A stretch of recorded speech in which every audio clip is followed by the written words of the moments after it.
ભરૂચ જિલ્લામાં મિની વાવાઝોડું અને કમોસમી વરસાદના પગલે તંત્ર એલર્ટ મોડમાં છે। જિલ્લા કલેક્ટરે સ્થિતિની સમીક્ષા સાથે લોકોને કામ સિવાય બહાર ન નીકળવાની અપીલ કરી।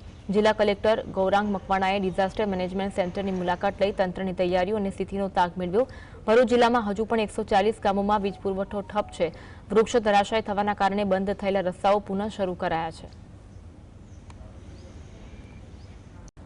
ગઈકાલે રાત્રે અને વહેલી સવારે વધુ પવનની ગતિ હતી અને વરસાદ પણ પડેલો છે। સમગ્ર ભરૂચ જિલ્લામાં 6 mm જેટલો સમગ્ર જિલ્લામાં વરસાદ નોંધાયેલો છે, જેના કારણે અમુક વિસ્તારોમાં વૃક્ષો પડી જવાની ઘટનાઓ બનેલી, રસ્તાઓ બ્લોક થયેલા, જે મોડી રાત સુધી અને વહેલી સવાર સુધી પણ તમામ ટીમોએ કાર્યરત રહી અને રસ્તાઓને ક્લિયર કરેલા છે।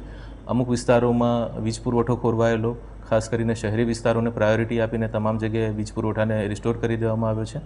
અમુક ગ્રામ્ય વિસ્તારોમાં હજુ પણ વીજ પુરવઠો રિસ્ટોર કરવાની કામગીરી ચાલી રહી છે, જે સાંજ સુધીમાં પૂર્ણ થવાની શક્યતાઓ છે।